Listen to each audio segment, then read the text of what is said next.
So social மீடியாவில் இன்ஸ்டாகிராமில் யூடியூப்பில் இந்த மாதிரி நிறைய ஷேரை பற்றி ட்ரேடிங் பற்றி நிறைய இன்ஃபர்மேஷன் வரும்போது என்ன ஆகுதுனாக்கா பிரைட் சைட் மட்டும் தான் எல்லாருமே வந்து சொல்கிறாங்க. யாருமே அதோடைய அதர் சைட் டார்க் சைட் பற்றி சொல்கிறது இல்லை. ஃபண்ட் மேனேஜர் வந்து R&D பண்ணுறது இல்லாமல் ஃபண்டோடைய அந்த ஷேரோடைய வேல்யூவேஷன் எல்லாத்தையும் பார்த்துட்டு இன்வெஸ்ட் பண்ணுவார். டைனமிக்காக டே இன் டே அவுட் வந்து ட்ரேட் பண்ணுவார். ஸோ இப்போ நாம வந்து வாங்கி வித்து பண்ணினோம்னா அது ட்ரேடிங். அதுக்கு வந்து we have to pay tax to the government. இதே மியூச்சுவல் ஃபண்ட்ஸில் ஃபண்ட் மேனேஜர்ஸ் பண்ணாங்க அப்படின்னாக்கா அதுக்கு no need to pay even single pay as a tax to the government. இப்போ நம்ம ஒரு கம்பெனியை ரிசர்ச் பண்ணுறோம்னாக்கா காது வழியாக கேட்டு இல்லை நியூஸில் பார்க்குறது இன்ஸ்டாவில் பார்க்குறது வச்சு வாங்கிடுவோம். இதே வந்து ஃபண்ட் மேனேஜர்ஸ் வந்து அந்த மாதிரி வாங்க மாட்டாங்க.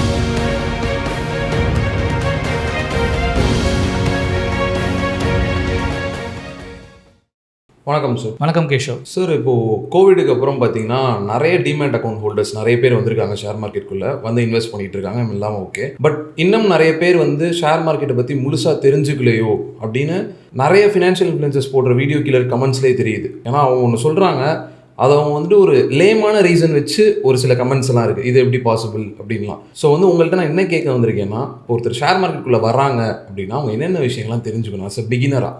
ஷேர் மார்க்கெட்டுன்றது வந்து பார்த்தீங்கன்னா நீங்கள் சொன்ன மாதிரி போஸ்ட் கோவிடுக்கு அப்புறம் தான் வந்து அந்த அவேர்னஸே நிறைய பேருக்கு வந்திருக்கு, thanks to social media.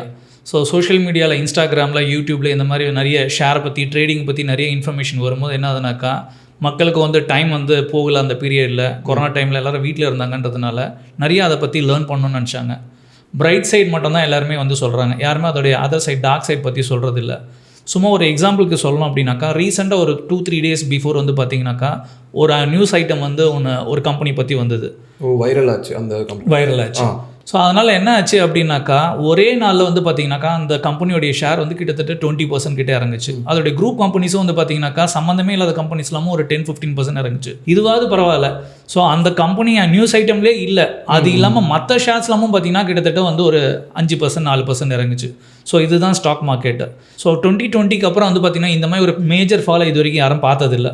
So நாங்கள் வந்து 2002லேருந்து இந்த இண்டஸ்ட்ரியில் இருக்கோம். ஓகே, நாங்கள் 2008 மார்க்கெட் கிராஷையும் பார்த்துருக்கோம், மறுபடியும் 2020 மார்க்கெட் கிராஷும் பார்த்துருக்கோம். இந்த கோவிடுக்கு அப்புறம் வந்த நியூ இன்வெஸ்டர்லாம் வந்து பார்த்திங்கன்னா இது வரைக்கும் இந்த மாதிரி ஒரு மார்க்கெட் கிராஷை பார்த்ததில்லை. ஸோ ஆல்மோஸ்ட் வந்து ஆல் டைம் ஹைலேருந்து ஒரு 12% கிட்ட இறங்கியிருக்கு. அகைன் இப்போ ஒரு 2 நாளாக பவுன்ஸ் பேக் ஆகிருக்கு. ஸோ எதுக்கு சொல்ல வரேன் அப்படின்னாக்கா அந்த வித்ஸ்டாண்டிங் பவர் இருக்கான்றது முதல்ல செக் பண்ணிக்கணும். ஸோ அது தெரியாமல் நிறைய வந்து low income group, middle income குரூப்லாம் என்ன பண்ணுறாங்கனாக்கா ஸ்ட்ரெயிட்டாகவே வந்து ஷேர் மார்க்கெட்டில் இறங்கிடுறாங்க, which is not correct. Sir, இப்போ எனக்கு என்னென்னா இப்போ டேரக்ட் ஈக்விட்டிஸில் வர பிரச்சனைகள் நீங்கள் சொல்லிட்டீங்க. இப்போ நிறைய பேர் கேட்குறீங்கன்னா மியூச்சுவல் ஃபண்ட் ஃபஸ்ட்டு சேஃபா, ஒரு சேஃபான இன்வெஸ்ட்மெண்ட்டாக இருக்குமா? ஏன்னா நீங்கள் டேரக்ட் ஈக்விட்டியில் இவ்வளோ பிரச்சனைன்னு என்கிட்ட சொல்கிறீங்க.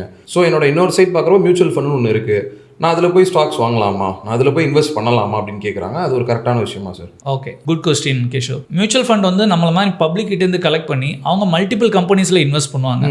ஸோ அப்போ அதனால் என்ன ஆகுது அப்படின்னு பார்த்தீங்கன்னாக்கா அந்த ரிஸ்க் வந்து மினிமைஸ் ஆகும். நான் இப்போ முன்னாடி சொன்ன மாதிரி தான் அந்த 3 days பிஃபோர் ஒரு நியூஸ் ஐட்டம் வந்ததுன்னு ஒரு கம்பெனியோடைய ஷேர் ஃபால் ஆச்சுன்னு சொன்னேன். அதே டைம் பீரியடில் நம்ம மியூச்சுவல் ஃபண்ட்ஸில் இன்வெஸ்ட் பண்ணியிருந்தோம்னாக்கா கிட்டத்தட்ட 2-3% தான் இறங்கியிருந்தது. ஸோ 20% ஃபால் எப்படி இருக்கும், உங்களுக்கு 2%-3% ஃபால் எப்படி இருக்கும்? ஸோ அதுதான் வந்து டிஃபரன்ஸு. ப்ளஸ் மியூச்சுவல் ஃபண்ட்ஸில் வந்து பார்த்தீங்கன்னாக்கா எக்ஸ்பர்ட்ஸ் வந்து நம்மளுடைய ஃபண்ட்ஸை வந்து மேனேஜ் பண்ணுவாங்க.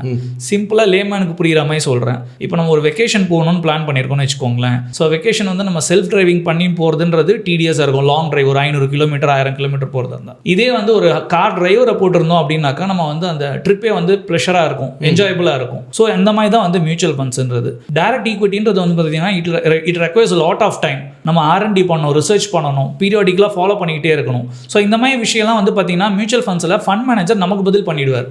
சார், இப்போ எனக்கு இன்னொரு கொஸ்டின் என்ன, இப்போ யூடியூப்ல வந்து நிறைய வீடியோஸ் இருக்கு, எல்லா ஸ்டாக்கை பற்றி பேசுறதா இருக்கும் சரி, மியூச்சுவல் ஃபண்டை பற்றி பேசுறதா இருக்கட்டும் சரி. நிறைய பேர் என்ன நினைச்சுக்கிறாங்க அப்படின்னா, நான் ஒரு சில வீடியோஸ் பார்த்துட்டு நானே இண்டெக்ஸ் ஃபண்டில் நான் இன்வெஸ்ட் பண்ணிக்கிறேன், எனக்கு வந்து ஒரு ஃபினான்ஷியல் அட்வைசர்லாம் எனக்கு தேவை கிடையாது, ஒரு ப்ரொஃபஷனல் உட்காந்து ஹேண்டில் பண்ண வேணாம் அப்படின்னு நினைக்கிறாங்க. ஸோ நீங்கள் என்ன பாயிண்ட் சார் சொல்கிறீங்க? ஒரு ப்ரொஃபஷனல் இதுக்காக கண்டிப்பாக உங்களுக்கு தேவை அப்படின்னா நீங்கள் என்ன பாயிண்ட் சொல்லுவீங்க? கண்டிப்பாக இப்போ மியூச்சுவல் ஃபண்ட்ஸில் வந்து பார்த்தீங்கன்னாக்கா வெறும் இண்டெக்ஸ் ஃபண்ட் மட்டுமே கிடையாது, வெறும் ஈக்விட்டி ஃபண்ட்ஸ் மட்டுமே கிடையாது. அதில் வந்து பார்த்தீங்கன்னாக்கா ஹைப்ரிட்னு இருக்குது, அதுலேயே வந்து பார்த்தீங்கன்னாக்கா டெட் ஃபண்ட்ஸ்ன்னு இருக்குது. இன்ஃபேக்ட் கன்சர்வேட்டிவ் ஹைப்ரிட்னு ஒரு கேட்டகரி இருக்குது. நிறைய பேருக்கு அந்த கேட்டகரி பற்றியே தெரியாது ஜென்ரல் பப்ளிக்கு. இப்போ இன்ஸ்டாலேயோ இல்லை யூடியூப்லேயோ வந்து பார்த்தீங்கன்னாக்கா ரெகுலராக வந்து பார்த்தீங்கன்னாக்கா equity funds, small gap, mid gap, so இதை தான் ஃபோக்கஸ் பண்ணுவாங்க. ஏன்னா அதில் வந்து ரிட்டர்ன்ஸ் ஜாஸ்தி வந்து சொல்லுவாங்க. 15% கிட்ட வரும்னு சொல்லும் போது ஈஸியாக அட்ராக்ட் ஆகிடுறாங்க. இதே வந்து பார்த்தீங்கன்னாக்கா கன்சர்வேட்டிவ் ஹைப்ரிட்னு இருக்குது.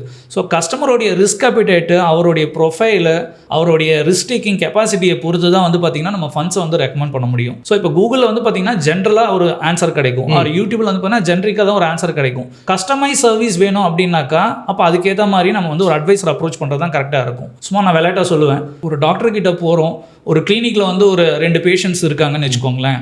ஸோ 2 பேஷண்ட்ஸுக்கு வந்து பார்த்தீங்கன்னாக்கா அங்கே பக்கத்தில் உட்காந்தனால ஃப்ரெண்ட் ஆகிட்டாங்க. ஸோ கிளினிக்கில் டாக்டரை மீட் பண்ணுறதுக்காக வெளில உட்காந்துட்டு இருக்காங்க.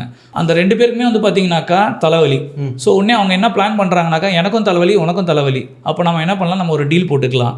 ஸோ நான் முதல்ல போய் பார்த்துட்டு வந்துடுறேன் டாக்டரை. ஸோ அவர் ப்ரிஸ்கிரிப்ஷன் கொடுத்துருவாரு. அந்த ப்ரிஸ்கிரிப்ஷனை வந்து நான் உனக்கு ஒரு ஃபோட்டோ எடுத்துக்கோ, நீ நம்ம 2 பேரும் வந்து அந்த ஃபீஸை ஷேர் பண்ணிக்கலாம்னு சொல்லி பேசிக்கிறாங்க. ஓகே, இது வந்து கரெக்டா? இது எப்படி சார், ஒருத்தருக்கு என்ன விஷயம் தெரியாது, தலைவலின்றது பேசிக்காக உங்களுக்கு தெரிஞ்சிருக்கு, என்ன மாதிரின்னு தெரியாது உங்களுக்கு. எஸ், அதுதான். ஸோ இப்போ கூகுளில் வந்து ஆன்சர் கேட்குறது வந்து பார்த்தீங்கன்னாக்கா ஜென்ரலாக கூகுள் வந்து ஆன்சர் கொடுத்துரும் உங்களுக்கு. ஸோ உங்களுடைய ரிஸ்க் அப்பிடைட் என்ன, ரிஸ்க் டேக்கிங் கெப்பாசிட்டி என்ன, உங்களுடைய ரெக்குவயர்மெண்ட் என்ன, நீங்கள் வந்து குழந்தையோடைய படிப்புக்காக சேர்க்குறீங்களா, இல்லை குழந்தையோடைய கல்யாணத்துக்காக சேர்க்குறீங்களா, இல்லை வந்து ஒரு ப்ளஷர் ட்ரிப் போகிறதுக்காக சேர்க்குறீங்களா, அதெல்லாம் தெரியாது. ஸோ இதெல்லாம் இன்ஃபர்மேஷன் கரெக்டாக கொடுத்தீங்கன்னா, இப்போ ப்ளஷர் ட்ரிப்னாக்கா அது வந்து பார்த்தீங்கன்னாக்கா நாட் நெகோஷியபிள் கோல் இல்லை, அது வந்து negotiable goal. Okay, if at all வந்து அந்த ஒரு கோல் வச்சுருக்கோம், இப்போ வந்து அதை ட்ராவலுக்குன்னு வச்சுருக்கோன்னு வச்சுக்கோங்களேன். அந்த ட்ராவல் வந்து ஒரு வேளை மார்க்கெட் இறங்கிச்சுன்னா நம்மளால் போஸ்ட்போன் பண்ண முடியும். இதே குழந்தையோட எஜுகேஷன் வச்சுக்கோங்களேன், மார்க்கெட் இறங்கிடுச்சு, குழந்தைய படிக்க வைக்க முடியலன்னு சொல்ல முடியாது இல்லையா? ஸோ அதனால் ஒவ்வொரு கோலுக்கு ஏற்ற மாதிரி நம்ம அந்த பிளானை வந்து கஸ்டமர்ஸ்க்கு சஜஷன் கொடுப்போம். சார், இப்போ ஒரு ப்ரொஃபஷனலை சூஸ் பண்ணுறதுல எல்லாரும் பார்க்குற ஒரே ஒரு ட்ராபேக் மெஜாரிட்டியாக என்ன இருக்குது அப்படின்னு பார்த்தீங்கன்னா, ஒரு சில பர்சன்டேஜஸை நான் உங்கள்கிட்ட கொடுக்க வேண்டியதாக இருக்கும் என்னோட வர ரிட்டர்ன்ஸ்லேருந்து. ஸோ அது எனக்கு ஒரு பெரிய ட்ராபேக்காக தெரியுது. நான் ஏன் கொடுக்கணும், நான் ஃபுல்லாக என்ஜாய் பண்ணணும்னு நினைக்கிறாங்க. ஸோ அவங்க எவ்வளோ ஏர்ன் பண்ணுறாங்க அப்படின்றத அவங்க பார்க்க மாட்டாங்க, அவங்க எவ்வளோ ப்ராஃபிட் வருது அப்படின்றது. ஸோ ப்ரொஃபஷனல் சைடு வர்றப்போ இல்லை அவங்களா இன்வெஸ்ட் பண்ணுறப்போ அந்த ப்ராஃபிட் சைடு இருக்குல்ல சார், அது எப்படி இருக்கும் சார்? அதான் இப்போ வந்து பார்த்தீங்கன்னாக்கா அட்வைசர் மூலிமா போகும்போது அட்வைசருடைய அந்த ரெமுனரேஷன் ஒரு 0.5 to 1% வந்து டிஃபரன்ஸ் வரதான் செய்யும். ஸோ பட் என்ன அப்படின்னாக்கா, இந்த மாதிரி வந்து மார்க்கெட் கிராஷ் ஆகும்போது அப்போ தான் வந்து ஒரு எமோஷனல் இது தேவைப்படும். ஸோ ஒரு ஹேண்ட் ஹோல்டு பண்ணுற மாதிரி ஒருத்தர் யாராவது இருந்தால் தான் கரெக்டாக கைட் பண்ண முடியும். சும்மா ஒரு எக்ஸாம்பிளுக்கு சொல்கிறேன், ஒரு ஃபண்டோட ரிட்டர்ன்ஸ் வந்து நிறைய பேர் இப்போ பார்த்தீங்கன்னா இன்ஸ்டாலாம் பேசுவோம், இவ்வளோ வருஷம் கட்டியிருந்தீங்கன்னா இவ்வளோ ரிட்டர்ன்ஸ் வந்திருக்கும்ட்டு. பட் எவ்வளோ பேர் அந்த மாதிரி ஃபுல் டேர்ம் வந்து ஸ்டே பண்ணியிருப்பாங்கன்னு நினைக்கிறீங்க? டைரக்ட் இன்வெஸ்டர்ஸ் வந்து பார்த்தீங்கன்னா பாதிலே எக்ஸிட் பண்ணிட்டு போயிடுவாங்க. ஒன்றுமே இல்லை, சிம்பிள். இப்போ 3 நாள் முன்னாடி ஜஸ்ட் ஒரு 10% ஃபால் ஆனதுக்கே பார்த்தீங்கன்னா கிட்டத்தட்ட ஒரு 20% எக்ஸிட் பண்ணிட்டாங்க கஸ்டமர்ஸ், பேனிக் ஆகி எக்ஸிட் பண்ணிட்டாங்க. ஸோ இந்த மாதிரி சிச்சுவேஷன்லாம் இல்லாமல் இருக்கிறதுக்கு தான் அட்வைசருடைய ரோல் வந்து ரொம்ப இம்பார்ட்டன்ட் ரோல். ப்ளஸ் அட்வைசர் வந்து பார்த்தீங்கன்னாக்கா இப்போ ஒரு எக்ஸ் ஃபண்ட் வந்து ஒரு 12% கொடுத்துருக்கு, எங்கள் மாதிரி எக்ஸ்பர்ட்ஸ் வந்து பார்த்தீங்கன்னாக்கா ஒரு 15% கொடுக்குற ஃபண்டை ரெக்கமெண்ட் பண்ணியிருக்கோம்னு வச்சுக்கோங்களேன். டிஃபரன்ஸ் வந்து இந்த 3%, அதில் ஈவன் 0.5% to 1% போனால் கூட பார்த்தீங்கன்னா எக்ஸ்ட்ரா 2% வந்து கஸ்டமர் கெயின் தான் பண்ணுவாங்க. சார், இப்போ கடைசி கொஸ்டின்னா, இப்போ நீங்கள் பேனிக்னு ஒரு வார்த்தை யூஸ் பண்ணீங்க. ஸோ பிகினர்ஸ் எல்லாருக்குமே இருக்குதுன்றதை தாண்டி நார்மலாக இப்போ உங்களெல்லாம் பார்க்குறப்ப நீங்கள் சொல்கிறீங்க நான் வந்து 2002 மார்க்கெட்டில் இருக்கேன். ஸோ நீங்கள் 2008 கிராஷையும் பார்த்துட்டீங்க, 2020 கிராஷையும் பார்த்துட்டீங்க, இப்போ நடக்கிற சின்ன டிப்பையும் பார்க்குறீங்க. ஸோ வந்துட்டு ஆனால் இப்போ புதுசாக வந்தவங்க என்ன நினைக்கிறேன், இதுவே ஒரு மெஜாரிட்டியான கிராஷாக இருக்குது ஷேர் மார்க்கெட்டில். அதாவது ஷேர் மார்க்கெட் ரெட்டில் பார்த்தாலே அவங்க ரொம்ப பேனிக் ஆகிடுறாங்க. ஸோ அவங்க என்ன விஷயம் சார் செய்யணும்? இப்போ உங்களை மாதிரி ஒரு பீஸ்ஃபுல்லான மைண்ட் செட் வேணும் எங்களுக்கு, ஆனால் அதை இந்த பற்றியும் கவலைப்படக்கூடாது, இவ்வளோதான விஷயம் அப்படின்னு நாங்கள் இன்டெப்த்தாக தெரிஞ்சுக்கணும் அப்படின்னா நாங்கள் என்ன பண்ணணும்? அதுக்கு முதல் பண்ண வேண்டியது டைரக்ட் ஈக்விட்டியோட மியூச்சுவல் ஃபண்ட்ஸுக்கு வரணும். ஓகே, ஸோ மியூச்சுவல் ஃபண்ட்ஸில் என்ன அட்வான்டேஜ்னு சொல்லிடுறேன். மியூச்சுவல் ஃபண்ட்ஸில் வந்து பார்த்தீங்கன்னாக்கா ஃபண்ட் மேனேஜர் வந்து R&D பண்ணுறது இல்லாமல் ஃபண்டோடைய அந்த ஷேரோடைய வேல்யூவேஷன் எல்லாத்தையும் பார்த்துட்டு இன்வெஸ்ட் பண்ணுவார். டைனமிக்காக டே இன் டே அவுட் வந்து ட்ரேட் பண்ணுவார். ஓகே, ஸோ இப்போ நாம வந்து வாங்கி வித்து பண்ணினோம்னா அது ட்ரேடிங், அதுக்கு வந்து we have to pay tax to the government.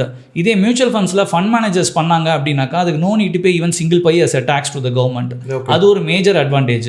இன்னொன்று வந்து பார்த்தீங்கன்னாக்கா இப்போ நாம ஒரு கம்பெனியை ரிசர்ச் பண்ணுறோம்னாக்கா காது வழியாக கேட்டு இல்லை நியூஸில் பார்க்குறது இன்ஸ்டாவில் பார்க்குறது வச்சு வாங்கிடுவோம். இதே வந்து ஃபண்ட் மேனேஜர்ஸ் வந்து அந்த மாதிரி வாங்க மாட்டாங்க. ஸோ அவங்க டேரெக்டாக இன் பர்சன் வந்து விசிட் பண்ணி அந்த ப்ரொமோட்டர்ஸோட பேசி அவங்க தாட் ப்ராசஸ் என்னன்னு தெரிஞ்சுக்கிட்டு அதுக்கேற்ற மாதிரி தான் வந்து அவங்க அந்த கம்பெனி ஷேர்ஸை வாங்குவாங்க. ஸோ ரிலேட்டிவ்லி சேஃப், நிறைய R&D பண்ணியிருப்பாங்க. ஓகே, ஸோ இல்லை சார், நம்ம அந்த பேனிக்ன்ற ஒரு விஷயம் இருக்குல்ல, புது இன்வெஸ்டர்ஸ் வந்து பேனிக் ஆகுறாங்க தெரியுமா, இந்த ரெட்டில் மார்க்கெட் ரெட்டை பார்த்துட்டாலே. ஸோ அதுக்கு என்ன சார், அது ஒரு ரெமெடின்னு ஏதாவது இருக்கா? எஸ், அகைன் வந்து பார்த்தீங்கன்னாக்கா ஓல்ட் சேயிங் இருக்குது, don't put all eggs in one பேஸ்கெட்னு சொல்லுவோம். ஓகே, ஸோ இப்போ வந்து எனக்கு வந்து ஒரு 1 கோடி ரூபா இருக்குது அப்படின்னாக்கா என்டையர் 1 கோடியும் எடுத்து போய் இப்போ இருக்கிற மக்கள் என்ன பண்ணுறாங்கன்னா ஸ்மால் கேப்பில் இன்வெஸ்ட் பண்ணுறாங்க.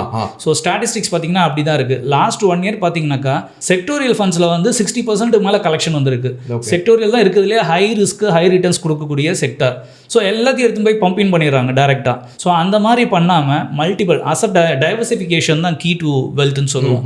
ஸோ நம்ம அசட்டை வந்து டைவர்சிஃபை பண்ணோம். இப்போ ஒரு ஸ்மால் கேப்பில் ஒரு போர்ஷன், ஒரு மிட் கேப்பில் கொஞ்சம், லார்ஜ் கேப்பில் கொஞ்சம், அந்த மாதிரி பண்ணும்போது என்ன ஆகும் அப்படின்னாக்கா ரிஸ்க் வந்து மினிமைஸ் ஆகும். இன்ஃபேக்ட் நான் சொன்ன மாதிரி ஹைப்ரிட் ஃபண்ட்ஸ்ன்னு இருக்குது, கன்சர்வேட்டிவ் ஹைப்ரிட்னு இருக்குது. இந்த மாதிரி டைவர்சிஃபைடாக வச்சுக்கிறது எப்போவுமே சேஃப். ஸோ அப்போ என்ன ஆகும் அப்படின்னாக்கா மார்க்கெட் ஃபால் ஆனால் கூட உங்களுடைய போர்ட்ஃபோலியோ வந்து பெருசாக டென்ட் ஆகாது.